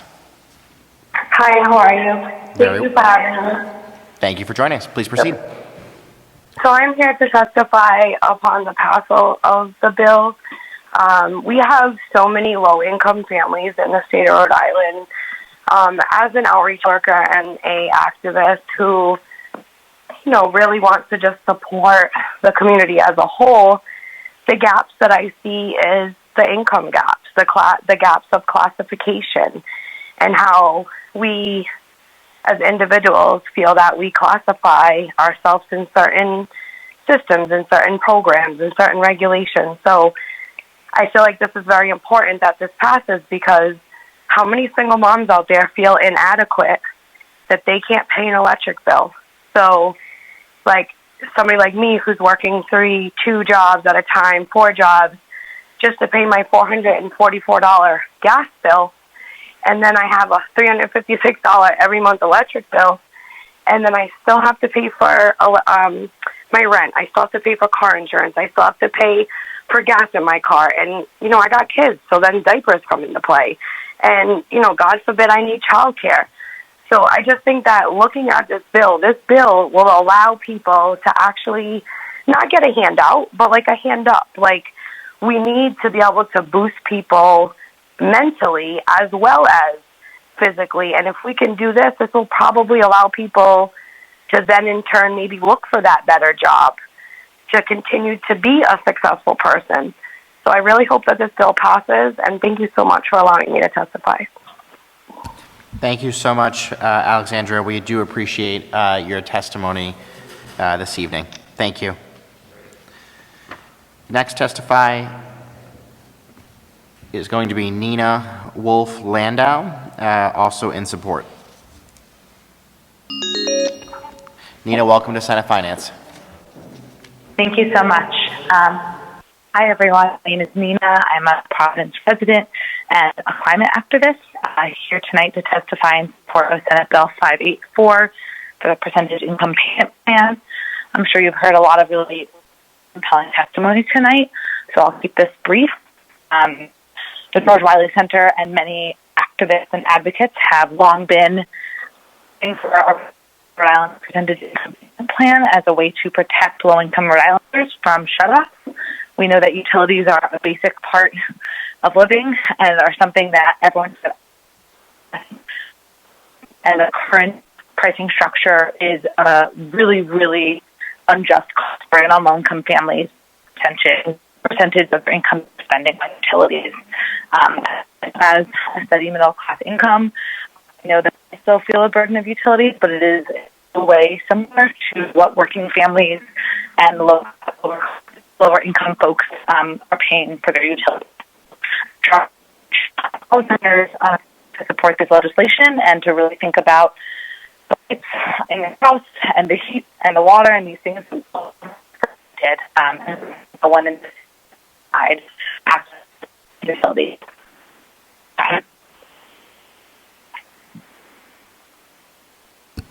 Thank you so much, Nina, for your testimony this evening. We do appreciate it. Next to testify is going to be Jesse Morrow, also in support.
Jesse, welcome to Senate Finance. Hi, my name is Jesse Morrow, and I'm testifying on behalf of Senate Bill 584. I'm a resident of Providence, and I'm in support of this bill, which will help our low-income communities in Providence reach a higher standard of living and be able to stay housed even when times get tough in the economy. I think this is an important bill because it allows for people to have just the basic needs of access to clean water, access to electricity, especially in a time like this pandemic when so many people are finding work in their home and have to access energy and internet and have these basic needs. So I urge the Senate Finance Committee to pass the Senate Bill 584. And yes, thank you for your time tonight. Thank you so much, Jesse. We do appreciate your testimony. Next testify is going to be Peter Nightingale, representing the Poor People's Campaign of Rhode Island in support. Peter, welcome to Senate Finance. Hello, can you hear me? We can. Okay, wonderful. Then I'll go ahead. My name is Peter Nightingale, and I'm testifying on behalf of the Rhode Island Poor People's Campaign, a national call for moral revival. I can be very short. We support the PIP Act. The reason is that access to water and utilities is a matter of life and death. And the Poor People's Campaign has identified 5 interlocking injustices, and this addresses one of those. And the injustices are systemic racism, poverty and inequality, the war economy and militarism, ecological devastation, climate change if you like, and a false narrative of religious nationalism. We demand an end to all of these injustices, and we refer to our written testimony for more details that give you specifics about Rhode Island. I won't rattle through those in a verbal testimony. That makes no sense. But please consult our written testimony. And we, as I said, we support the percentage income payment plan. It's a vital step in mitigating these injustices. Thank you. Thank you so much, Peter. We appreciate your testimony. Next testify is going to be Janine Gagir in support.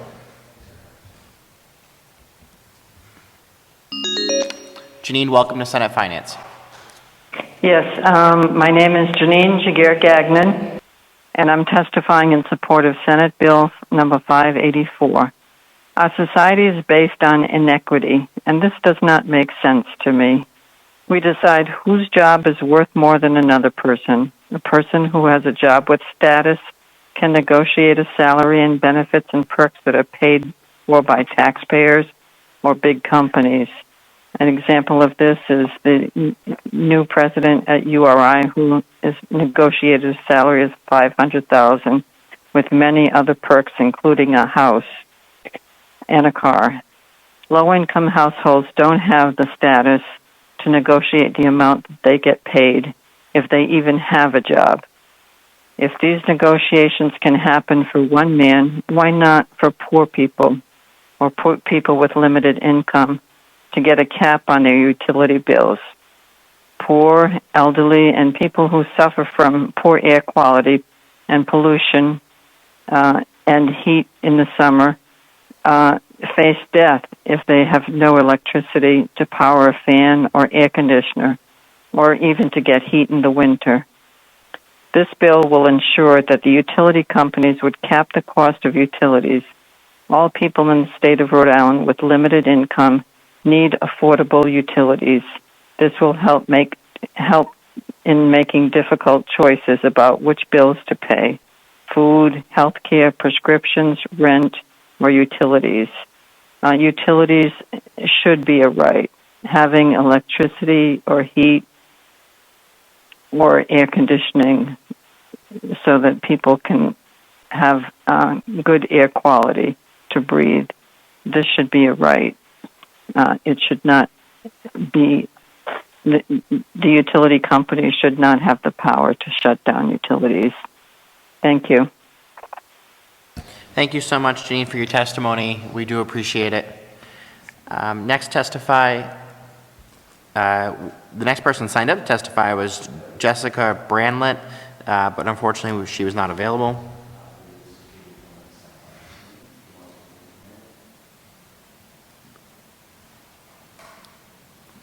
And also Lee Spencer was signed up to testify, but was not available. And if the committee would just stand at ease for a minute.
Next testify is going to be Marie Hennedy, also in support. Marie, welcome to Senate Finance. Thank you. Good evening. I'm Marie Hennedy, an 80-year-old Rhode Island citizen, wife, mother of 5, and grandmother of 15, and I'm here to tell you 2 stories about PIP. PIPP, the Percentage of Income Payment Program that would enable people living in Rhode Island's low-income households, that is, LIHEAP receivers earning less than 150% of the federal poverty level, to pay affordable monthly utility bills, at most 4% of their monthly income. No state or local funds are involved. Commercial ratepayers subsidize PIP on a sliding scale, but residential users like us would be charged a flat fee, $1.55 per month for electricity and $1.55 per month if we use gas. At most, $3.10. Here's story number 1. My husband and I long taught college English here in Rhode Island. He for over 50 years full-time, and I for about 40 years part-time. I gave birth to our 5 children and earned a PhD at 52. We are blessed. Given his monthly Social Security check of $2,203 and mine of $819, plus his modest retirement income, we live comfortably on about $5,000 a month. Our gas and electricity cost us about $250 a month, but we could afford to pay $253.10. With our utility bill still only about 7% of our monthly income and no debt, thank God, we could spend the other roughly $4,750 a month for food, our car, health, and home insurances, taxes, entertainment. Life is good. I thank God, however, that John, my husband, loves and feeds me. For if I had to pay 7% of my $819 a month Social Security check for utilities, I'd owe about $57.26 a month. Itself a bargain by PIP-eligible standards.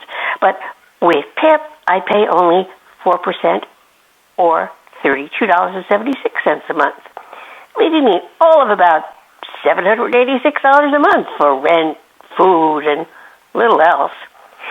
The point of this story is that in order to enable apparently cash-strapped National Grid to offer PIP, an informed residential customer like me really wouldn't mind paying an extra $1.55 a month for electricity, maybe even another $1.55 a month for gas, at most $3.10. Here's story number 2. It's a lot shorter. About 20 years ago, when I explained PIP to fellow members of the Wiley Center at its storefront in Pawtucket, I cited the example of a household earning $500 a month being billed 2% or $10 a month for gas and another 2% or $10 a month for electricity. That is a total of 4% or $20 out of that $500 a month income. One woman immediately exclaimed, "I could pay that. I would budget it." The point of this story is that PIP can not only keep the heat and light on for people who live in Rhode Island's low-income households, but it can also help to restore their human dignity. Please, pass Senate Bill number 584. Pass PIP. Thank you. Thank you so much, Marie, for your testimony. We do appreciate it. Thanks for bearing with us in the late hour. Next, testify. We had someone sign up testify. Angel Lopez was in support, but was unable to testify. And if the committee could just stand at ease for a minute.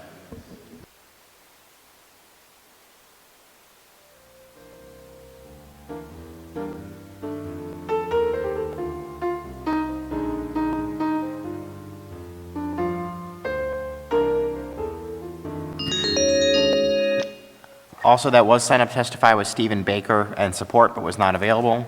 And next testify is going to be Lynn Keeney in support. Lynn, welcome to Senate Finance. Good evening. Good evening. Please proceed. I would like to speak about how I had a lot of things in life, and then I had gotten cancer. My daughter was graduating from St. Rayfield School, and I got sick, and then the corona came. I ended up on SSI. My bills got really high, and I wasn't able to hold up. Now I'm staying in a one-bedroom apartment with 2 rooms, and my daughter had gotten the scholarship to college. However, I hadn't had those opportunities in my life, but she did. But now she's not staying with me and staying in the street, and all of my bills are so high, I can't afford to do anything for her or help her to stop the cycle from repeating itself, from her needing assistance and the things that people have in life. I choose to pass the bill.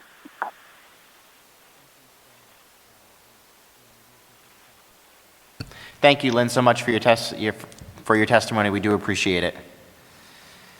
Next testify. Next individual that was signed up to testify but was not available was Michelle Gray in support. And if the committee could just bear with us for a minute.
We had two additional individuals that signed up to testify, but were not available. Wanda Wilson in support, and Florentina Medrano as well.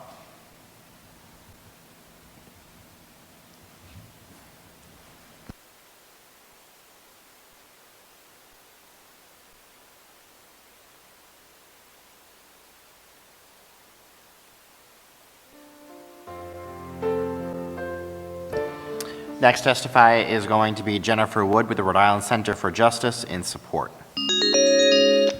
Jennifer, welcome to Senate Finance. Thank you, Chairman Pearson and members of the committee. My name is Jennifer Wood, and I'm the Executive Director of the Rhode Island Center for Justice. In partnership with the George Wiley Center, we represent low-income Rhode Islanders to advocate for access to affordable, sustainable utilities. We represent utility consumers before the PUC, the DPUC, and in the courts. I'm testifying in support of Senate Bill 584. In the last utility rate case, the PUC established a two-tiered discount for low-income Rhode Island utility consumers at 25% and 30%, depending upon income levels. The PUC also required data collection and study to determine if those discounts would enable low-income Rhode Islanders to keep up with their utility bills. Then in March 2020, the pandemic struck. Over 17% of Rhode Islanders lost their jobs. There was no way for many Rhode Islanders to keep up with their utility bills, even with the 25 and 30% discounts offered to low-income consumers. The pandemic shone a light on the disproportionate impact of an economic crisis of this magnitude on communities of color. Many newly unemployed Rhode Islanders have been protected from utility shutoffs this year due to the PUC's very forward-looking and critically important emergency utility shutoff moratorium. But these Rhode Islanders will exit this pandemic with large utility bill arrearages and will be vulnerable to shutoff. The pandemic also shone a light on the fact that utilities are literally life-saving, health-protecting, and essential for both work and remote education. We need a new approach to utility rates in Rhode Island for low-income families and for people who get caught up in a crisis and lose their job or lose income. This bill provides that innovative solution that we need in a world with increasingly common natural and economic disasters. With a percent of income rate structure for low-income Rhode Islanders, when someone loses their job, their utility bill is adjusted downward. When they're back on their feet, they return to paying the regular residential rate and contribute to support their neighbors who may need the percent of income rate during the next crisis. Utility terminations cause evictions, homelessness, job loss, health emergencies, family separation, and education disruption. Utility shutoffs and unsustainable arrearages can be prevented with a percent of income rate for low-income utility consumers. I want to thank the bill sponsors, and I strongly urge passage of this tremendously important bill. Thank you very much. Thank you so much, Jennifer. Mr. Chairman? Senator Palma. If I may, very quickly, Jennifer, it's good to hear your voice. We do miss you in state government, and thanks for what you continue to do, but we do miss you.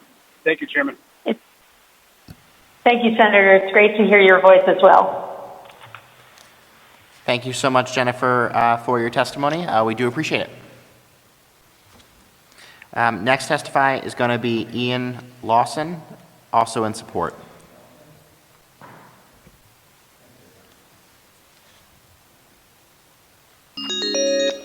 Ian, welcome to Senate Finance. Hi, thank you. Should I go ahead? Please proceed. Thanks. Good evening. My name is Ian Lawson. I'm a resident of Warren. I'm here on behalf of myself to express my strong support for Bill S-584, the Percentage of Income Home Energy Affordability Act. This bill makes sense on a lot of levels, but it's going to make sense for different reasons to different people. So I want to start with a rhetorical question to the committee and anyone else listening. Did paying your utilities last month mean you had to sacrifice something important? Maybe a meal or two? Maybe a night of decent sleep when you really needed it for that test tomorrow? Maybe the ability to stay home from work or see a doctor when you got sick. If you answered yes, my guess is that you already understand why we need this bill. However, if, like me, you answered no, let me ask a second question.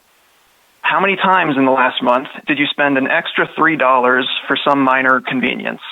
Maybe to park 5 minutes closer to your destination. Maybe to get the branded cereal instead of the store brand. Maybe to add the Rhode Island honey to your 7 Stars coffee a few times. That little convenience costs the same as having the percentage income payment plan. Granted, it's a little different for businesses, but even then, it amounts to less than 1% of utility costs for much of the usage scale. I'm sure it's obvious where I'm going with this.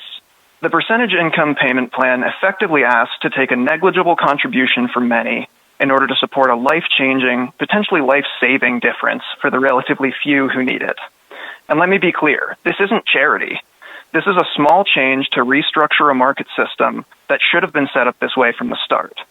If there's a business in my state whose job it is to provide basic, vital services for entire regions, I expect them to actually make it so that each and every household can reasonably access those services. And you, Senators, I believe you have a sacred duty to promote the general well-being of all Rhode Islanders. When you see a significant percentage of residents who are unable to pursue the life and dignity that we all deserve because companies in this state want to disproportionately profit off them, it becomes your job to implement sensible regulations in those markets. I can think of no clearer example of a common sense, low cost, low complexity market regulation than this bill. It makes use of existing federal guidelines to determine eligibility. It funds itself through a simple scale of fees that can be applied across the board. And it contains all the necessary measures to track its own effectiveness and modify the plan moving forward so that we don't have to pass new legislation in 5 years for the same issues.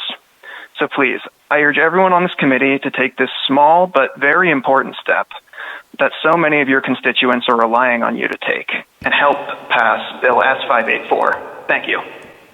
Ian, thank you so much for your testimony this evening. We do appreciate it. Next testimony. Thanks. Next testify is going to be James Calabrese, also in support.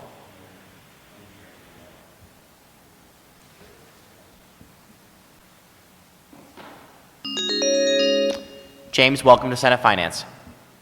Hi, Senator. My name is James. I'm one of your constituents. So I live at 104 Prospect Street, and I'm calling on behalf of Senate Bill 584, the Percentage of Income Home Energy Affordability Act.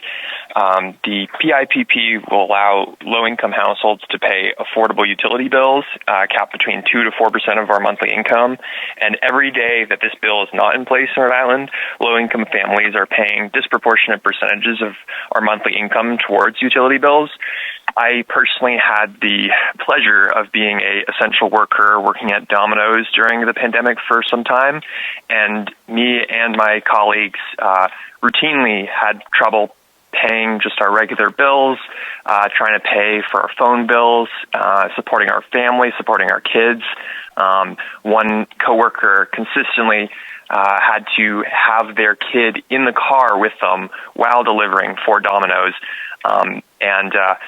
Besides the state of the labor movement and individual workers' rights, I still think there's something to be said for having a law in place which reduces, under the current laws, current amounts would reduce the amount that families have to pay for basics like utilities of, energy and heating and water. And I just urge the Senate Committee and Finance to approve the PIPP. Unaffordable prices can force households to choose between energy bills and other necessities, like you just heard in my example. Utility service is a basic need, and we really, really need your help to address the crisis of energy affordability. Thank you for your time. Thank you so much, James, for your testimony this evening. We do appreciate it. Next testify is going to be Sonia Delgado, also in support.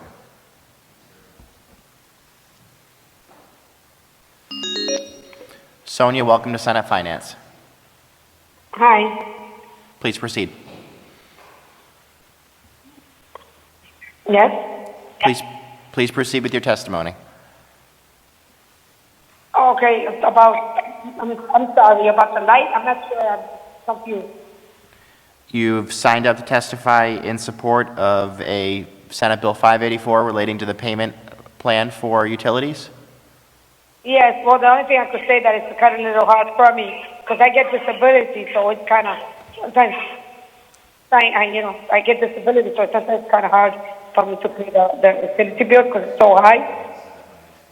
I don't know. Okay. Is there anything else you'd like to say on this legislation? I don't know much, but just, I'm sorry. No, that's okay. Is there anything else that you'd like to say to the committee? No, not right now. No, I'm sorry. Okay. All right, well, thank you, Sonia, so much for your testimony. We do appreciate it. Thank you. Next testify is going to be Kimberly DeCoupe Pauline, also in support. Kimberly, welcome to Senate Finance. Hey. So I just wanted to testify on behalf of the PIP bill. I don't have it in front of me what the number of the bill is. It's like 05. I can't remember the rest. But it's essentially the percentage income payment bill. Rhode Island used to have a PIP program back in the day, 70s, 80s. And it was repealed, but, we have a situation now where people have thousands of dollars worth of, public utility debt, whether that's, electricity, water, whatever it is. And PIP was one of those programs that really made sure that people wouldn't rack up that level of debt like that. And we're talking about very, poor people, low-income people who would be helped out by a program of this sort, where they could only be charged 2% of their income for utilities. I think we should consider doing a program of that type again, especially since we already had it before. And I think people at the lower end of the income ladder deserve a break. I think what the Assembly just gave LaSalle a tax break, they're tax exempt, a private school. If you got the balls to be doing that kind of nonsense, then you better have the balls to put through a PIP program or something that can help everyday people. Because I know damn well making private schools tax exempt is not what's helping people out here. Anyways, so that's all. Thank you so much. We do appreciate your testimony. Thank you. Next to testify is Camilo Viveros from the George Wiley Center in support.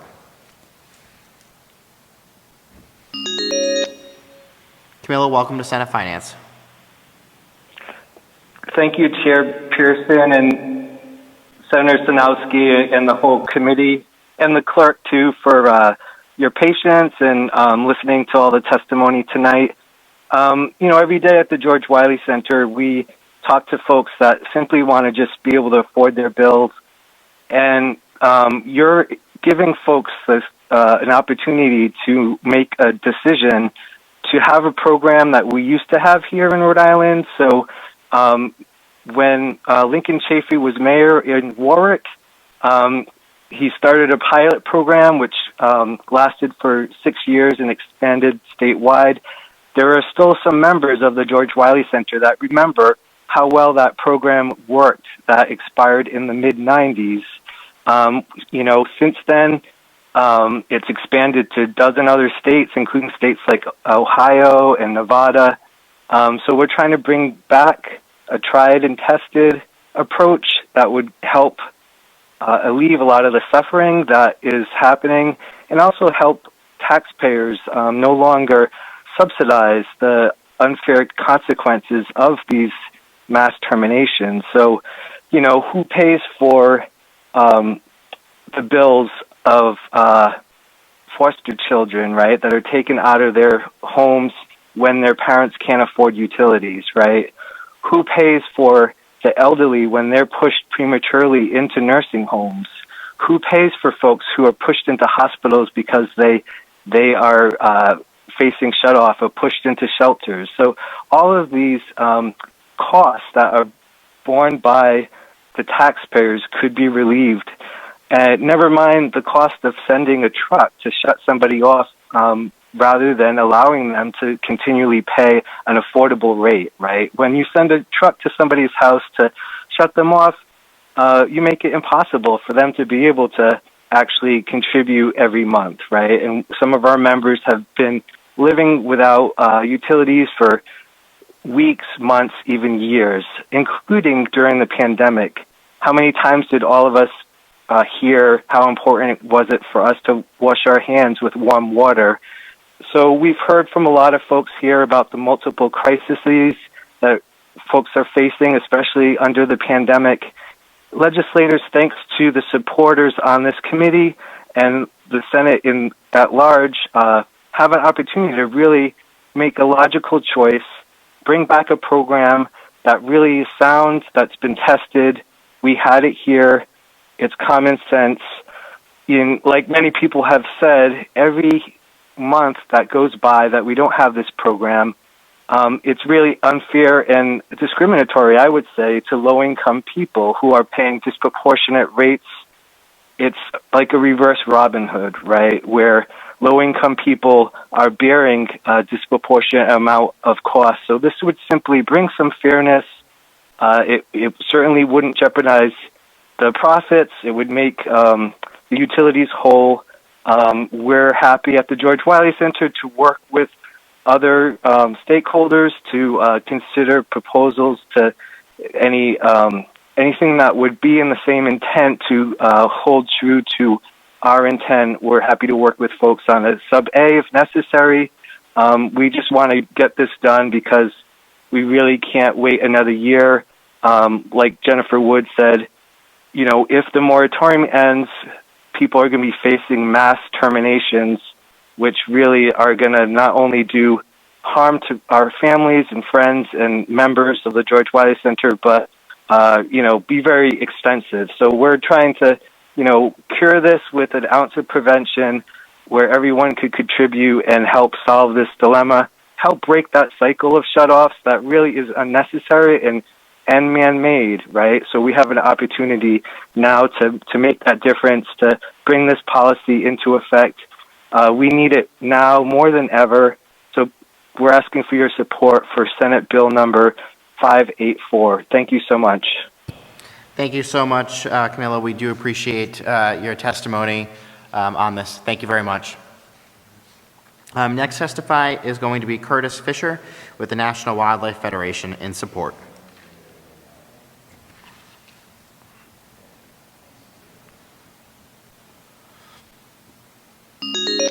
Curtis, welcome to Senate Finance. Thanks, Mr. Chairman and members of the committee. My name is Curtis Fisher. I am the Northeast Regional Executive Director for the National Wildlife Federation, but most importantly, I think for this hearing, I've had the pleasure and honor of serving 4 New Jersey governors in different capacities, but one of the things that I've done always is work on clean energy and energy assistance programs, and specifically, I was the Deputy Policy Director for the governor when we, in New Jersey, adopted the PIP program.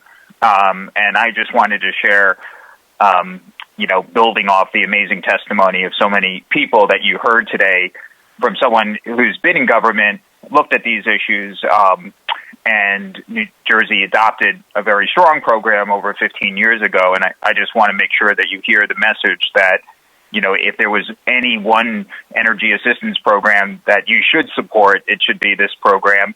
It's long overdue. New Jersey's had this program. We've implemented it very successfully, as I mentioned, and recently which is called the Board of Public Utilities, your PUC, recently in 2019 actually expanded the program because of its success. And I think the heart of the matter here is that the program is fair, it's targeted, and it's efficient. And, there's a lot of money that is spent doing utility shutoffs, collecting bills, and having a program that says, here's how much people should be paying based on income, is a direction that really Rhode Island would be taking a tremendous step forward in serving its constituents and residents. So you heard also from Nicole DePaulo, gave some excellent testimony on behalf of NWF. I serve as an expert. I have some resource documents I'll share with the sponsors in the committee, and I really appreciate your time tonight, or your support. Thank you so much, Curtis, for your testimony this evening. We do appreciate it. That does conclude our testimony on this legislation from the public. Senator Cano. Thank you, Senator Pearson. I just wanted to commend the sponsor, Senator Sosnowski, on this legislation, and also say thank you to everybody that called to testify. I will say specifically thank you to the George Wiley Center. I had the opportunity to see a video and receive some calls from my constituents that really are urging us on passing this piece of legislation, which I believe is very important. And I also say, and I contacted Chairwoman Sosnowski, that I had my strong support, and I would tell her that. So I just want to make sure that everybody at the George Wiley Center knows that we hear you, and thank you for making sure that our constituents really voice their concerns. And to Chairwoman Sosnowski, thank you for your leadership on this legislation. And again, a strong support of this legislation as well. Thank you so much. Thank you so much, Senator Cano. Senator Sosnowski. Thank you, Mr. Chairman. Thank you very much, Chairwoman Cano, for your support. And yes, you have talked to me about this bill, and you are a very strong supporter of it. And thank you for being here this evening and listening to all the testimony as well. Thank you. Okay. That does, I believe, any other questions or comments from members of the committee? Hearing none. Senator Sosnowski? I would move to hold. Senator Sosnowski makes a motion to hold, second by Senator Cano. Will the clerk please call the roll?